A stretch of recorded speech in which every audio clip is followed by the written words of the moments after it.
The glittering facade of Hollywood, with its premieres, golden statuettes, and adored icons, has long projected an image of dreamlike perfection. For decades, the world consumed this narrative, believing in the flawless lives of the stars they worshipped on the silver screen. Yet, beneath the velvet ropes and the flashbulb's glare, a far darker reality festered, a world of predation, abuse, unchecked power, and systemic silence. Few dared to speak of it publicly, but the late actor Paul Newman, himself a paragon of Hollywood integrity, once pierced this veil in blunt, private conversations that shocked those who heard them. He exposed a chilling truth, that some of the industry's most celebrated legends carried darkness within them, far more terrifying than any villain they ever portrayed. He spoke of starlets who were monstrous mothers, of powerful leading men who preyed upon the vulnerable, and of titans whose violent tempers were an open secret on soundstages. These were not scripted roles, but real crimes and moral failures that a complicit system worked tirelessly to conceal. Among the names Newman revealed, one stands as a stark embodiment of this dichotomy: the dashing hero whose trial exposed the rot beneath the glamour, Errol Flynn.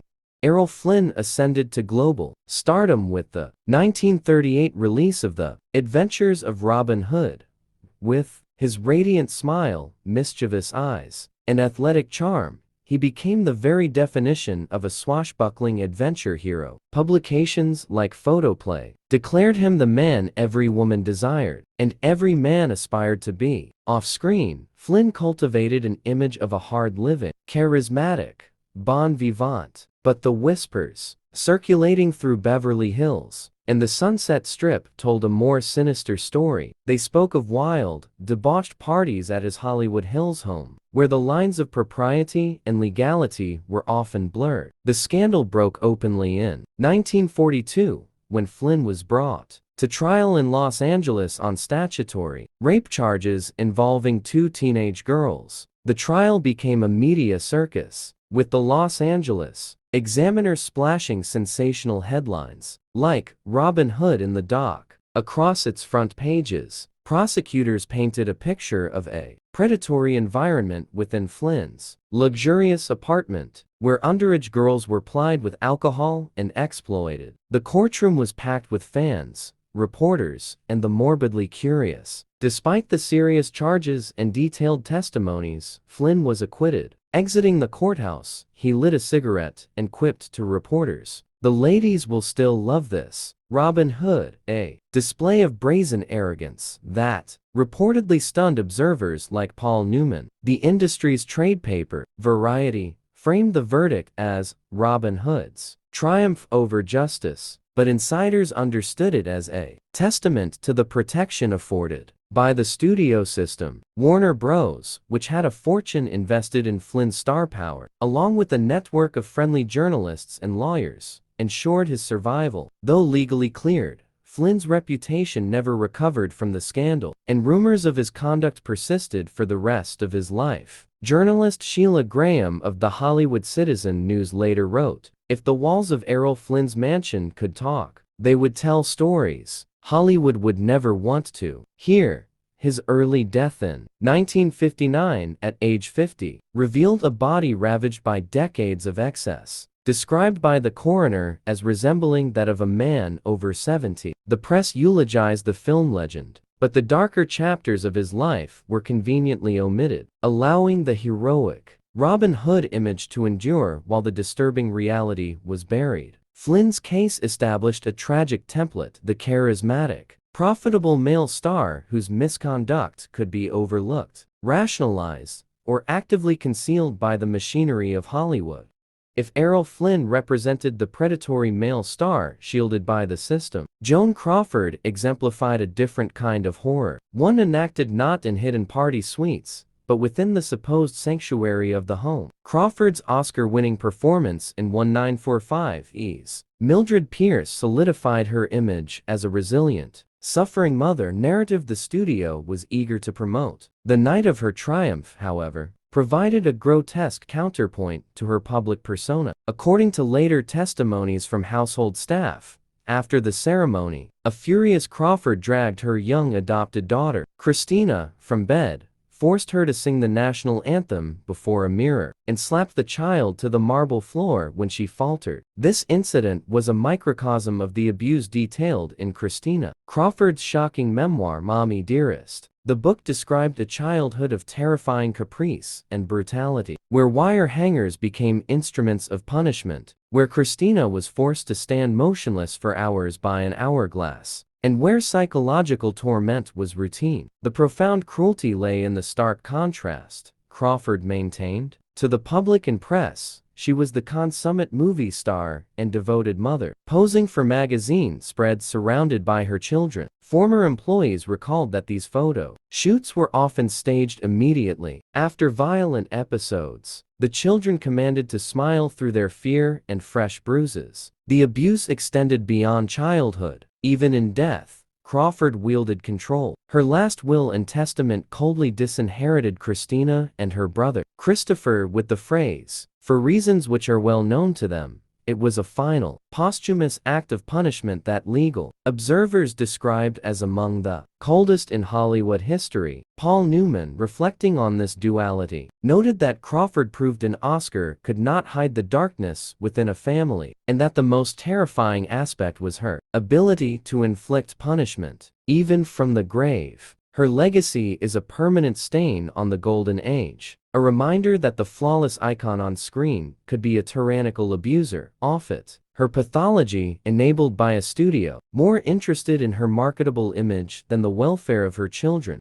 The theme of the monstrous patriarch finds its most heartbreaking expression in the story of Bing Crosby. To the American public, Crosby was the avuncular, soothing voice of tradition, the king of Christmas, whose rendition of White Christmas sold millions and evoked feelings of warmth and family unity. Magazine spreads and television specials portrayed him as the nation's model father, a picture of domestic bliss. The reality within his sprawling Hillsborough mansion was a nightmare of psychological and physical abuse. His sons, particularly his eldest Gary, lived in constant fear. In his memoir, Going My Own Way, Gary described a childhood marked by relentless, severe beatings with a belt, administered by a cold, disapproving father who never offered a word of affection or a hug. The trauma was deep and lasting. Two of Crosby's sons, Lindsay and Dennis, would later take their own lives. Their struggles with depression and substance abuse inextricably linked by friends and family to the abuse they suffered. Dennis's suicide note spoke of being unable to escape the haunting memories of his father's wrath, especially during the Christmas season that publicly celebrated him. Former associates, like musicians on tour, admitted to hearing the sounds of violence and child sobs from Crosby's dressing room, yet they remained silent, aware that speaking out meant professional oblivion. The industry colluded in maintaining Crosby's pristine image,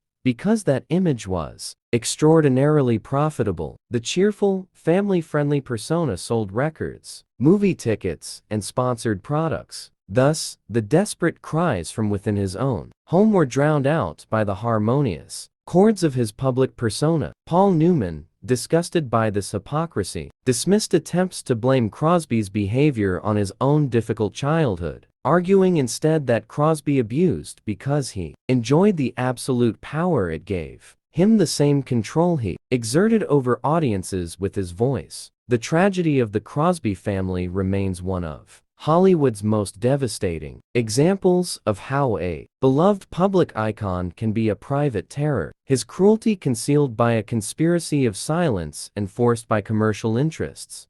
The manipulation and emotional devastation wrought by Marlene Dietrich operated on a more refined, yet equally destructive, plane. Dietrich was the master manipulator, a goddess who treated human emotions as pieces on a chessboard. Her allure was legendary, a carefully constructed blend of masculine tailoring and feminine mystique that captivated men and women alike. However, for those who entered her orbit, the relationship was rarely an equal partnership, but rather a transaction where Dietrich was the sole beneficiary. Her romantic and personal liaisons read like a trail of emotional wreckage. The great French actor, Jean Gabin, was left broken and reclusive after their affair ended. The celebrated writer, Eric Maria Remarque, was reportedly treated as a financial resource, his royalties funding her extravagant lifestyle. Within Hollywood's discreet lesbian circles, her behavior was similarly exploitative. Her rumored involvement with screenwriter Mercedes D'Acosta ended with D'Acosta abandoned and destitute. The most tragic case may be that of the iconic French singer Edith Piaf. After a brief, intense affair with Dietrich, Piaf, already emotionally fragile, was left devastated, plunging further into substance abuse and despair. Dietrich's own daughter, Maria Riva, wrote of a childhood of neglect, watching her mother treat people as disposable props in the ongoing performance of her own life. Scholars suggest Dietrich's behavior stemmed from an early understanding in Weimar Germany that seduction and control were tools for survival and advancement. For her, love was not an emotion, but a demonstration of power, the power to captivate, use, and discard. Paul Newman, who briefly knew her, summarized her chillingly: Dietrich played the game of human emotion better than anyone, but behind her, all that remained were the broken losers she left in her wake. Her legacy is that of a brilliant performer who weaponized intimacy, leaving a hidden history of personal ruin beneath her dazzling facade.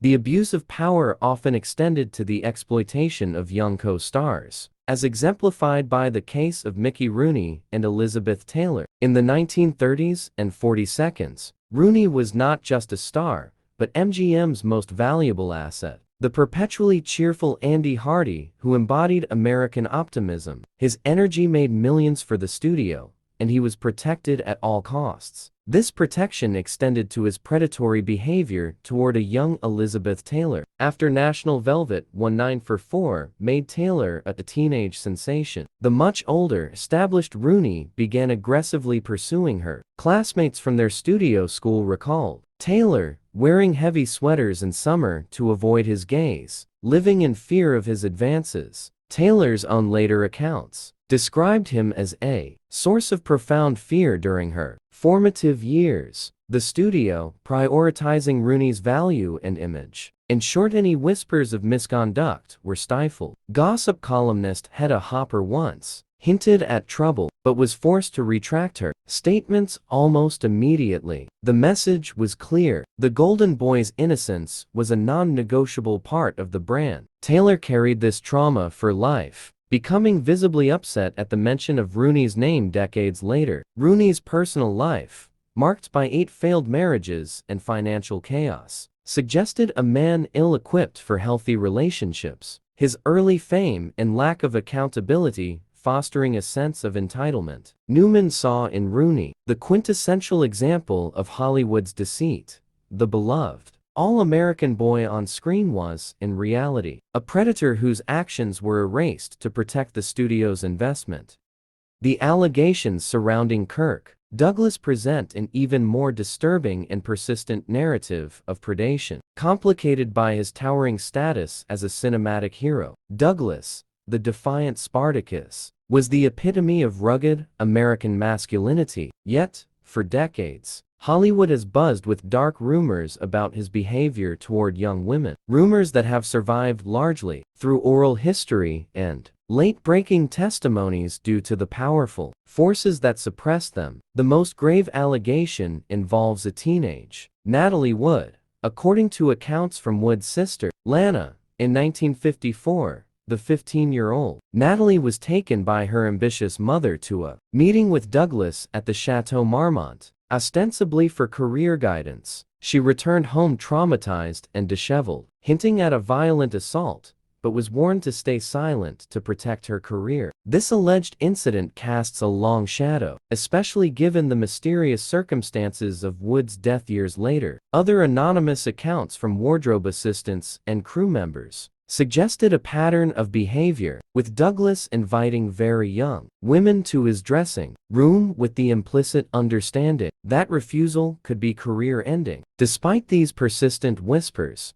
Douglas enjoyed a late-life renaissance as a beloved elder statesman of cinema, receiving an honorary Oscar and the Presidential Medal of Freedom. The industry, perhaps out of respect for his earlier contributions or a continued reluctance to confront its past, allowed these honors to proceed without public challenge. Newman, never one to mince words, drew a stark line between the actor and the roles he played, coldly stating that while Spartacus was a hero, Douglas himself was not, at least not to the young women he was rumored to have hunted. The Douglas case highlights the enduring power of the legend to overwrite the man, and the industry's willingness to separate artistic legacy from personal conduct. On the set, the terror could be just as palpable, manifested not in hidden acts, but in openly violent and tyrannical behavior. Bette Davis, one of the most gifted and celebrated actresses in film history, was also renowned for her ferocious temper and cruelty toward colleagues. Her talent was undeniable, but it was often wielded as a weapon. Makeup artists and supporting players told stories of being subjected to blistering, humiliating tirades for minor mistakes. The most infamous example of her set brutality was during the filming of Whatever Happened to Baby Jane, 1962, which devolved into a literal and figurative war between Davis and her co-star, Joan Crawford. In a scene requiring Davis to shove Crawford to the floor, she did so with such genuine force that Crawford required hospitalization for her injuries. Crawford later retaliated by secretly wearing a weighted belt during a scene where Davis had to drag her, nearly causing Davis serious back injury. An assistant director described the atmosphere as a real hatred that bled into the performance. Davis's victims were not limited to her rivals. She was known to strike co-stars like Errol Flynn and to verbally dismantle young actors, some of whom left the profession altogether due to the trauma. Paul Newman acknowledged her genius, but also noted he had never seen a woman inspire such pervasive fear on a film set. Davis's legacy is thus a complex duality: the brilliant artist who expanded the possibilities for women in film, and the abusive force who made the workplace a hell for those around her. Her excesses tolerated because of the power of her performances. The violence could escalate from psychological terror to physical danger, as seen in the shadowy case of Wallace Beery, an MGM mainstay, often playing lovable, rough-hewn characters, was in reality a notoriously violent and brutish man. His name is forever linked to one of Hollywood's most suspicious unsolved deaths, that of Ted Healy, the vaudeville comedian and creator of The Three Stooges. In December 1937, Healy was involved in a brutal brawl at the Trocadero nightclub. Multiple witnesses identified Beery as a primary aggressor, landing heavy blows. Hours later, Healy was found dead in his hotel room. With startling speed, the Los Angeles Police Department ruled the death a result of acute alcoholism, and the case was closed. Almost immediately, MGM arranged for Beery to depart for Europe, effectively removing him from scrutiny. The press, heavily influenced by the studio, dropped the story. To many, it was a blatant cover-up to protect a profitable star. Beery's propensity for violence was also directed at those who could not fight back. Child actors, including a young Mickey Rooney, recalled being slapped or manhandled by the hulking star. His marriage to Gloria Swanson ended with her alleging physical assault. Beery's career continued unscathed, his image as a gentle giant preserved by the studio's public relations machine. Newman saw in Beery's story the essence of Hollywood's moral compromise, the conscious choice to build and protect a marketable legend rather than confront an ugly and potentially criminal truth. The corruption of Hollywood's golden age was not solely the province of predatory or violent men. It also flourished in the rarefied air of monstrous ego and entitlement. Gloria Swanson, the quintessential silent film queen, embodied this vice. At the peak of her fame, she believed her own publicity, operating with a sense of divine right that devastated projects and lives. The prime example is the disastrous production of Queen Kelly 1929, directed by the exacting Erich von Stroheim. Swanson's incessant, extravagant demands, rejecting sets and costumes on whims, insisting on endless reshoots, ballooned the budget and exhausted the crew. The production became a nightmare of waste and futility, ultimately leading to Stroheim's firing and the film's commercial failure, costing hundreds of people their jobs. Swanson's personal extravagance was equally staggering, continuing unabated even as the Great Depression crippled the nation. Her inability to adapt to the sound era, coupled with her unwavering belief in her own supremacy, led to a rapid decline. In a tragic irony, she would later deliver her greatest performance in Sunset Boulevard 1950, playing a delusional, silent film star trapped in the past, a role that resonated because it echoed aspects of her own reality. Newman observed that Swanson's story was a cautionary tale about the price of vanity, demonstrating how the relentless pursuit of personal glorification could consume not only one's own career but also the livelihoods of countless others. Perhaps the most tragic and haunting story of all is that of Sal Mineo, a rising star of the 1950s. Acclaimed for his roles in Rebel Without a Cause and Exodus, Mineo's career was derailed when he openly acknowledged his homosexuality. In an era of intense homophobia, roles dried up, and he was relegated to the sidelines. His personal life was complex, involving a public relationship with actor Courtney Burth and, according to persistent rumors and some testimonies, a secret, volatile affair with the married screen idol Paul Newman. This alleged relationship placed Mineo in an impossibly dangerous position, caught between a socially stigmatized open love and a clandestine involvement with one of the most powerful and image-conscious men in Hollywood. In February 1976, Mineo was stabbed to death in the alley behind his West Hollywood apartment in what was quickly classified as a botched robbery. The official investigation was riddled with inconsistencies. The murder weapon was never found, witness descriptions were contradictory, and the convicted man,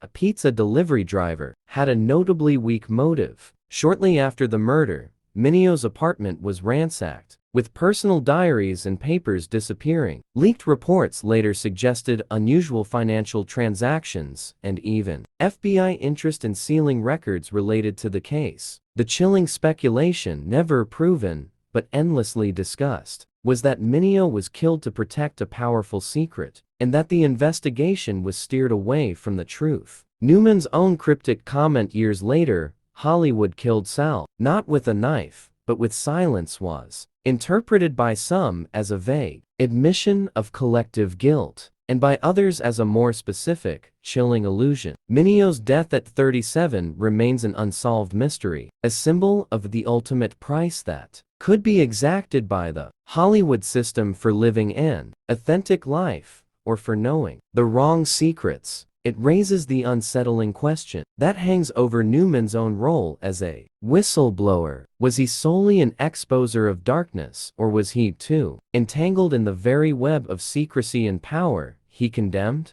The Hollywood that Paul Newman described was a gilded prison, a world where art and beauty were produced alongside profound human suffering. The stories of Flynn, Crawford, Crosby, Dietrich, Rooney, Douglas, Davis, Beery, Swanson, and Mineo are not merely scandals. They are indictments of a system that valued profit, image, and power over justice, safety, and basic humanity. The studios, the press, and the legal apparatus often worked in concert to protect valuable assets, to silence victims, and to bury the truth under layers of myth. The legends we celebrate were, in some cases, also monsters, their flaws, not just personal failings, but symptoms of a corrupted ecosystem. Newman's revelations force uncomfortable reckoning. To what extent do we separate the art from the artist? Can we admire the performance while condemning the performer? And in seeking to expose the system's sins,